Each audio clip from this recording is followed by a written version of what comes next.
What's up, guys? Something about the God Slayer. I wanted to talk about some things. I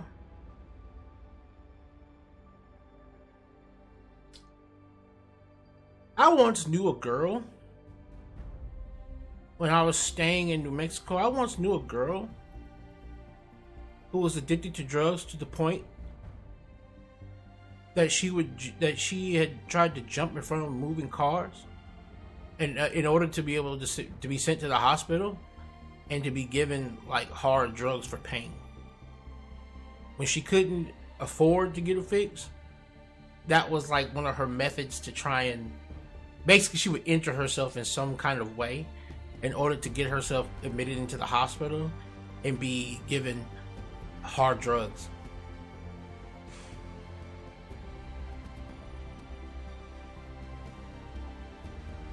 I have come to see playing this game. The game I'm talking about is The First Descendant. I've come and trying to like see what this community is turning into, or should I say what this budding community is going to be. I'm seeing a lot of people who are being very quick to defend clearly, clearly.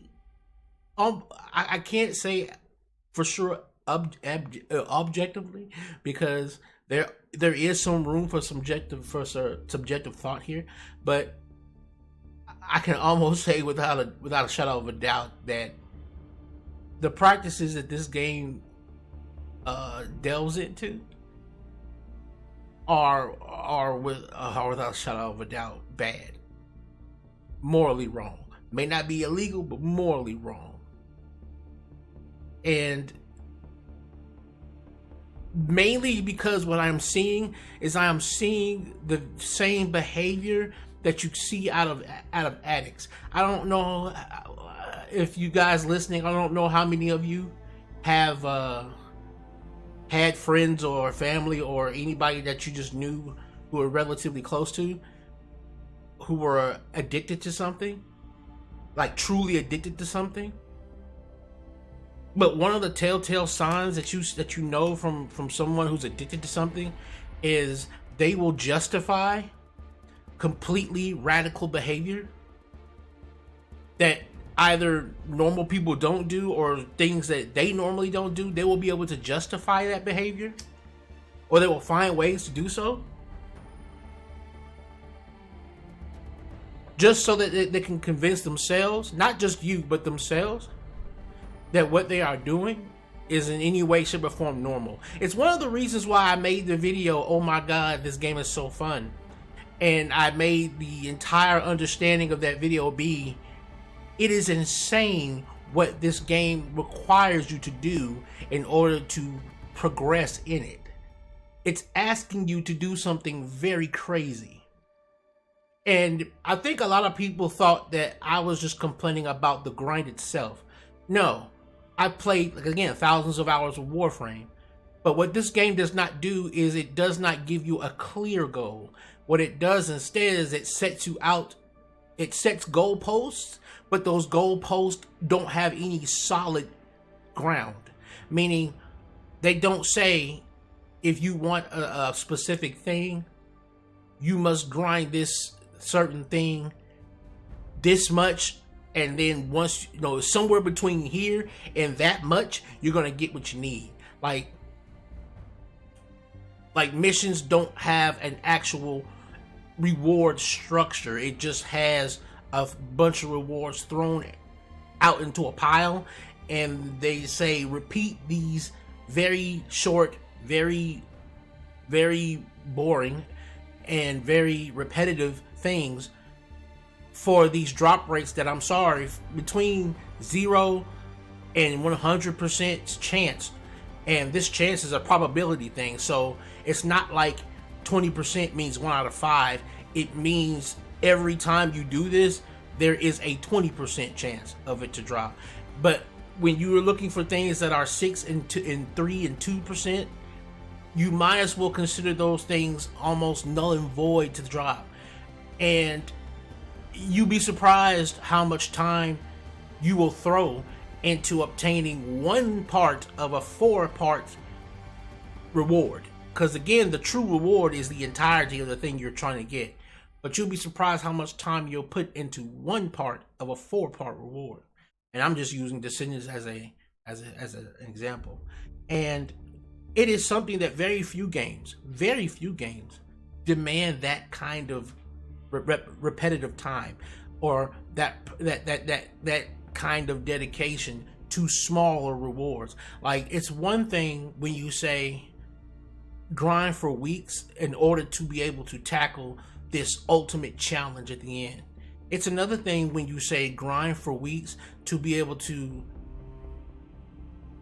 craft or make or play as one of 20 something characters that this game is all about. It's all about playing as these characters, and you'll spend weeks trying to obtain one. Like, I don't know where we ended up in this situation where performing addictive behaviors became something that was expected, let alone agreed to somehow, where if you bring that up in conversation, people will say, oh, you never played a grinding game? Yes, I have, and none of it is good. None of it is good. Because again, what we're looking at here is these grinds aren't meant to establish some kind of a feeling of achievement. You want to do something like that, you play something like Elden Ring, where there's a clear goal in front of you. There's a clear goal in front of you. When I fight Rykard, I know when I beat him, I'm going to get his weapon. I know I'm going to. There's not a chance, I'm going to. But the true challenge is defeating him, period. That's the challenge. When I fight Melania, Blade of Mikola, I know I'm going to get the reward for her. I know I'm going to, as long as I can defeat her. That is the challenge, defeating her. That is the challenge. And once I have jumped over that challenge, I get the reward, period. I get it. There is a clear goalpost set for your achievements.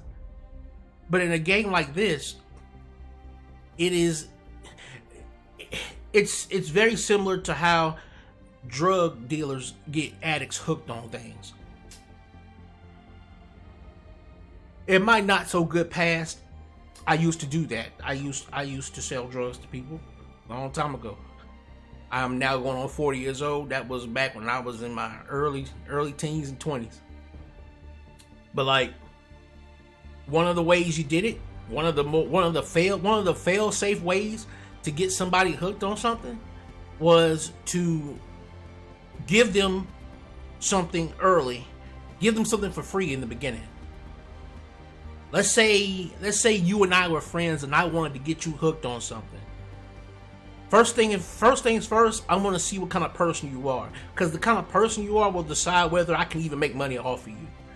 And if you're a party type, if you like to hang out and you like to party and you like to drink, then I know I can get you to smoke weed. Now, I might not sell weed. I may sell cocaine. But the idea is I'm trying to get you hooked into this party life. So I'm going to always have liquor and weed for you. I always try to get you to come out and hang with me. Always trying to get you to come out and hang. Let you get plastered. Let you get high as hell. And then, after that becomes a routine thing where you just expect it, or when you get comfortable seeing that reward, that liquor and that weed, I'm gonna turn it up a little bit. I'm gonna be like, hey, you ever did a line before? And I'm not gonna talk to you sober when I tell you this. Nah, I'm gonna talk to you while you still up on that high. And be like, hey, you ever did a line, man? Nah, you gonna probably like, nah, I never done lines before, man. I don't fuck with that shit for real. Oh man, it's nothing. I'm gonna show you other people around you who do lines. And be like, shit, they do lines all the time, man. It's just having fun, man. We're just having fun. You're gonna start The same peer pressure that got you into drinking and smoking weed, trying to hang out with your friends, is going to be the same peer pressure that gets you to do one line. You might just do one. And that's all I'm going to try to get you to do is one. And then every so often, I'll try to get you to do one. It won't be every time we hang out, but every so often, I'm going to try to get you to do one. And it's going to be on me. I'm not going to be the person to try to sell it to you each time you do it. I'm going to try to give it to you for free every time. Because what I know is happening is your body is going to continue to react to that new drug to the point to where you're going to need it. You're going to want it. Soon smoking weed ain't going to be enough. You're going to be looking for the high of that cocaine. And then I'm going to hit you with this. Once you start asking for the cocaine, once you start asking for it, I'm going to hit you with this. Man, this cocaine hard to get, man. It ain't like weed, man. This cocaine hard to get. I'm going to need you to pay me up about like 20. For a dub, man. I'm gonna need you to give me a dub for this. Or I'm gonna need you to give me, 50 for this. And you're gonna go find that money. You're gonna go find it. You'll get to the point to where you'll steal for it.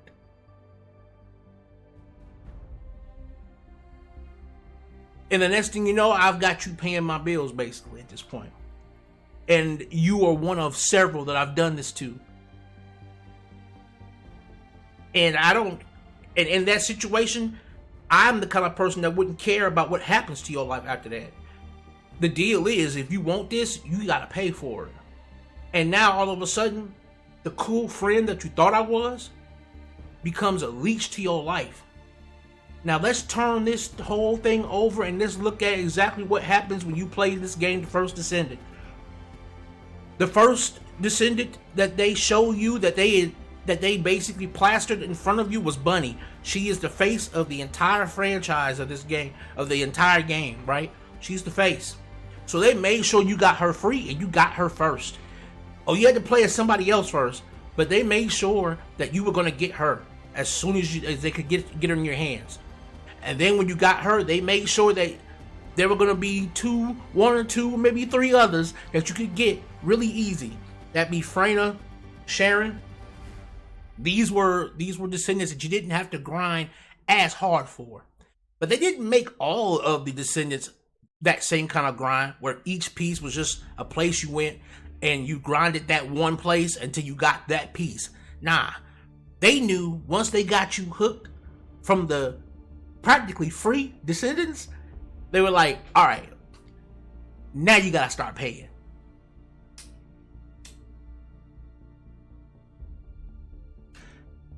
And don't tell me, well, you can just grind it for free. You don't have to pay. The grind is set to a point to where you would be ridiculous. You would be ridiculous to spend the amount of time they ask you to spend just to be able to play as a character. Just to be able to play as a character. That's all you're doing. The amount of time they're asking you to spend just to play as a character is ridiculous. And there's no way you can say that it's not. It's ridiculous. The Ultimate's fine, but the normal characters, that is ridiculous. That is ridiculous. Putting activators on a character so that you can double the mod slots, that is ridiculous. The kind of grind they had is ridiculous. And it's exactly the way drug dealers. It's exactly the way drug dealers get people hooked on shit, man. It's exactly the same way. I know a lot of homeboys is probably like, nigga, you telling the game too much. You talking too much. I'm sorry, but, when it comes to this is exactly the way they do it, man. They peddle you shit for free until you get hooked on it, and then they start demanding money afterwards. But their goal was never to make this fun. Their goal was never to make shit fun. Their goal was to create a platform in which you will get addicted to the dopamine of having something. Because I'm sorry, I get no joy. I don't know about other people who have got these addictive tendencies, but I get no joy out of repetitive content that makes me repeat it ad nauseum for a reward of just playing another character that is just a different palette swap of another. You know, it doesn't really change the gameplay in any meaningful way, and there's not much gameplay to the game to actually change it in any meaningful way. There's only 5 true mission types throughout the entirety of the game, and so there's very little to claim that these characters do or provide that warrants the grind. In the end of the day, the normal characters do not warrant the grind. Hell, the ultimates don't warrant the grind that they have. They don't. You know. And I haven't come across a game yet that warrants the demands that they ask for. I don't care if it is free. I don't care. Free or not.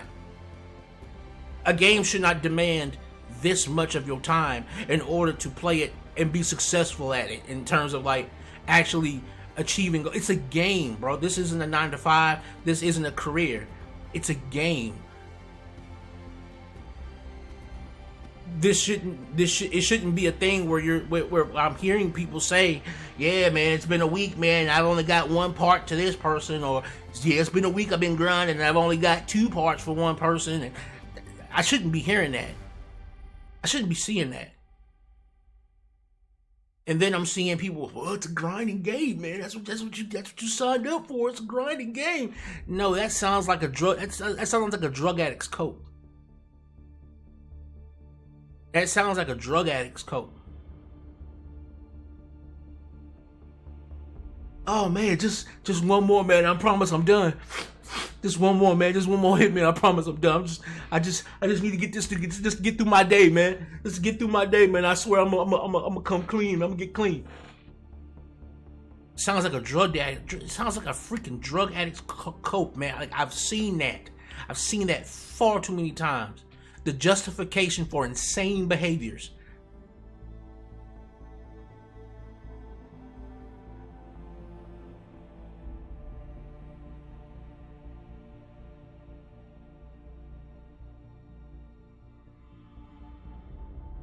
And what's crazy is this comes from a South Korean developer.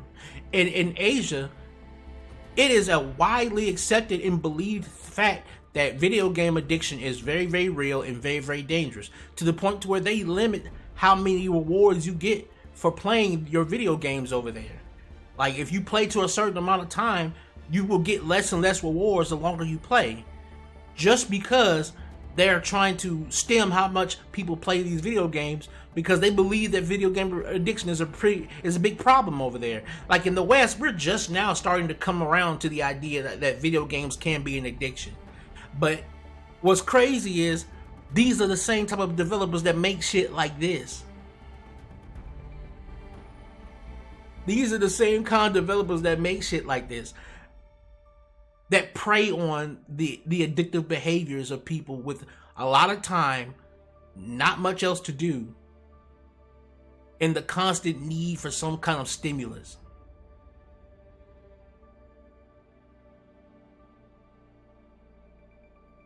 And it creates a game vapid, empty and vapid. Like when you look at, I thought Destiny 2 was bad. I played Destiny 2 all the way up to the completion of Lightfall. And I was like, I'm done. I'm done with this game. In the beginning, Destiny 2 had a lot of promise, in the sense that, you know, there was a lot of story. There was a lot of, like, in-depth things to it. But after a while, they began to abandon so many plot lines and storylines that could have fleshed out the world way more than what they could have, than what they had. They just began to just throw away a lot of the things that they had built over the years, and decided to create this repetitious pattern that became so repetitious that it felt like I was going crazy playing the game, because I was doing the exact same things season over season. And it's one of the reasons why live service models to me are always, I won't say they're doomed to fail, but it's extremely hard. It's extremely hard to create a live service model that can justify its own existence. Because at some point, if you don't have new eyes that are constantly keeping the game or whatever live service you're playing, that you're creating, if you don't have new eyes to always come in there and say, okay, let's flip this on its head, Let's flip this on its head. Let's turn this around. Let's turn this inside out. We got to keep shit moving and morphing into different things. Because if we don't, and we create a repetitious loop, there's only so long that repetitious loop will be justified or be justifiable to exist. After a while, people are going to be like, why am I on this hamster wheel when this hamster wheel is taking me nowhere? I have played this game for almost 160 hours. And I only have 5 descendants. And I know how to get the descendants. The idea of how to get them isn't difficult.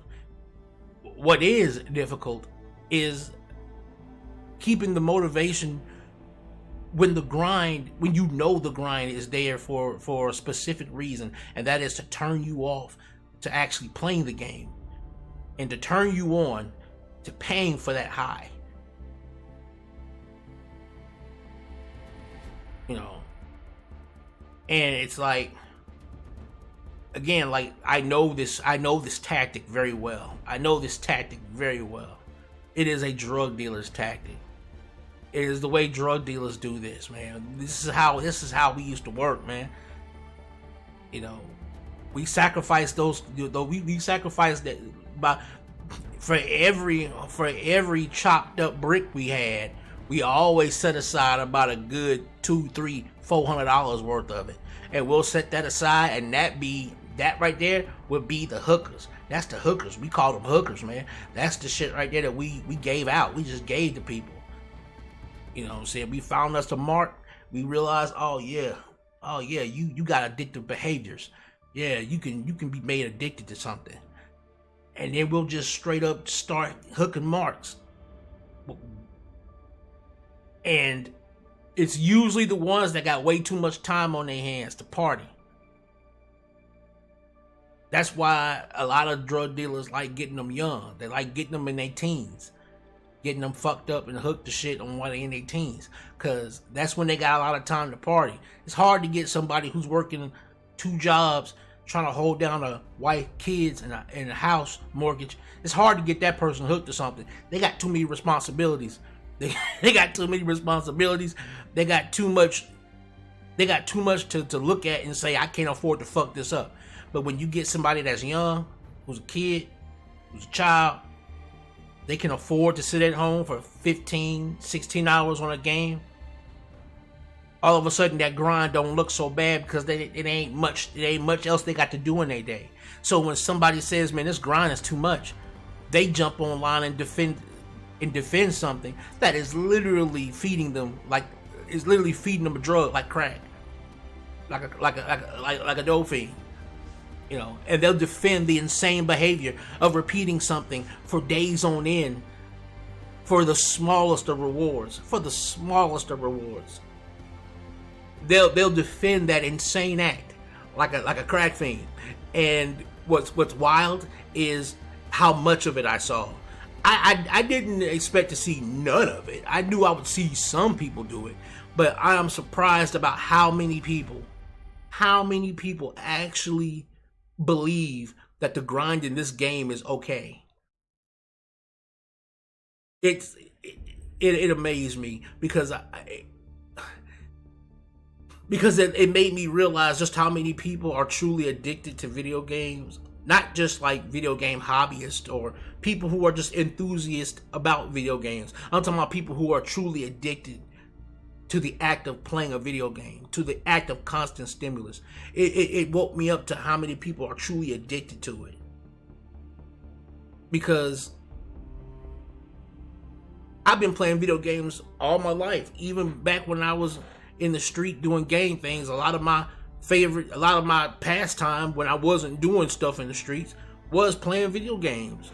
Most guys play video games, man. Like we that's what we do outside of whatever other hobbies we might have. We play video games. I've been playing video games most of my life, but I've never fallen down the rabbit hole to the point to where somebody could sit me on a treadmill of doing the exact same thing over and over and over and over again for hours at a time for very little to nothing. And then for me to say this is a great game, I have never been that far down the rabbit hole. And again, I done played some grinders, man. I done played some grinders. Warframe, I got like almost 3,000 hours in. Destiny 2, I got like almost 2,000 hours in. I done put in some time. But one thing I'll say about those two games is they have implemented ways to make sure that at the end of the day, while there is a grind to things, there is also a prize at the end of the road that is worth, that I won't even say always is worth the grind, but they made sure to put things in place to where the grind would eventually pay off. It will eventually pay off, and it won't be days from now. It won't be a week or two from now. It'll be within that period where you know, okay, I'm not crazy for trying this. I don't feel crazy for trying this. Like, bad luck protection is one thing that this game direly needs. There needs to be a thing where if you do not get a certain item after a certain amount of times, then the next 1, 2, or 3 times, somewhere in there, that item needs to drop. I'm sorry. The grind must end at some point. It has to. It has to. Because if there is no foreseeable end to the grind, and I'm literally flipping a coin each time, and I can only hope that the grind ends the next time I do it, and that's how I must approach every single reward you give me in this game, what you're trying to do is get me used to gambling, which again is another addictive behavior. Again, it goes all the way back to the idea of addiction. And addiction is not, I don't know where people, and one of the things I find funny about Nexon and the way they speak is they always make sure they end every statement with this one sentence, and the sentence is always the same, although they word it different each time. But the sentence is, it's always this: we aim to make the game better for everybody and to give everybody a good experience. When did addiction ever truly be a good experience? Oh yeah, for the time that the person's high, they're having the time of their life. But when their life itself goes to crap because of their addiction, when their friends and family abandon them because of their addiction, when they lose their homes, when they lose their wives, their children, their jobs, their husbands, when they lose the things they actually do care about due to the addiction, all of a sudden the experience isn't good anymore. All of a sudden, and again, the amount of time this game asks from you to proceed and actually get somewhere worth getting in this game, you would have to abandon certain things in life. Like, again, I am a person who is disabled. I have the time to put into this game that they require, and even I am sitting here like, this is not good. Nobody should have to play a game like this in order to get anywhere. Nobody should have to play a game like this to this degree just to try and get anywhere. Nobody. Be careful out there, guys. Be careful out there, because again, this screams addiction. This screams addiction. And I know that the little patch 1.3 came out. You can probably see that up in the corner here. And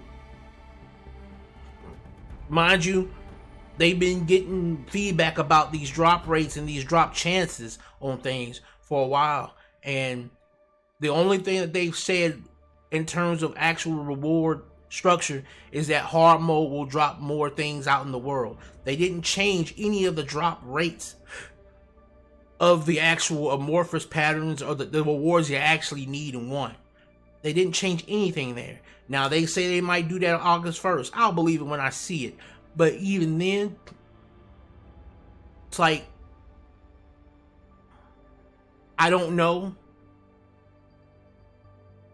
I don't know where we have gone as as consumers, but as video game consumers, man, we've got to start waking up, because we're starting to look like addicts. We're starting to look like addicts, man, because we're coping with mistreatment, we're coping with lies, we're coping with deceit, we're coping with destructive and abusive behavior. We're coping with acting truly insane, and we're accepting it as if it's just supposed to be the norm. They would like us to see that it is the norm, but we can still look up at something and call it for what it is. They want you to play this game as if it is an addictive habit, because it is the only way. It is the only way you'll make any real progress in any form of realistic time. You will have to give 90% of that time to this. And there's no amount of, well, luck is luck, that's going to convince me that the way they do this is in any way fair, any way healthy for gamers, and in any way, shape, or form meant to give us a good experience. No. This is meant to get us hooked onto something so that we start shoveling out the money for the dope.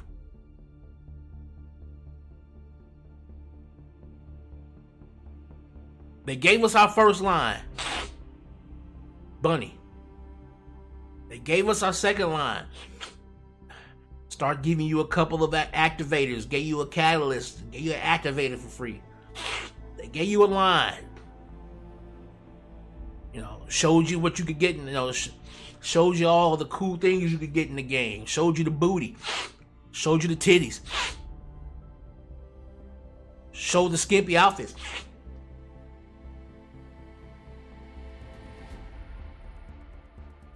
And when you were head over heels, couldn't wait to get all of those sweet, juicy rewards, they said, oh, but hey man, this stuff don't come easy, man. You know what I'm saying?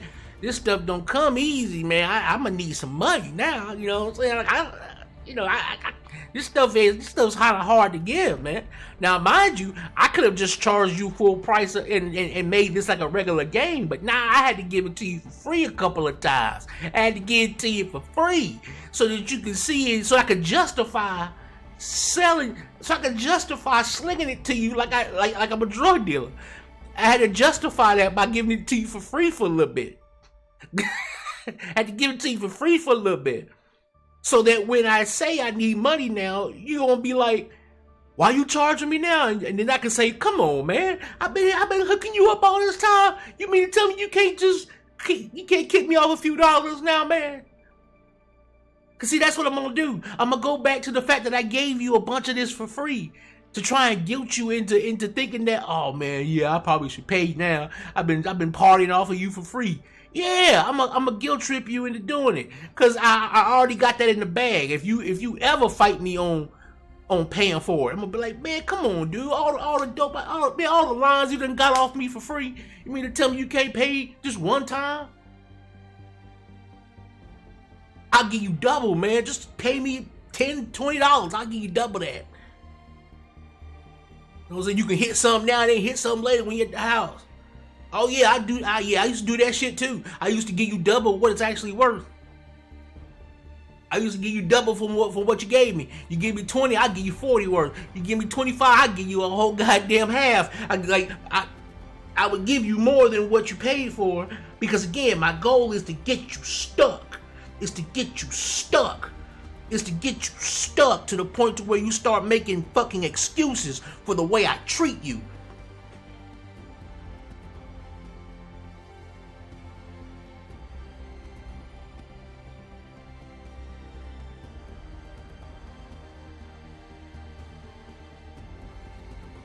You start making excuses for the way you treat yourself. They need to do better. We need to do better. Do better. I'm Amon-Rellik the God Slayer. I'm out.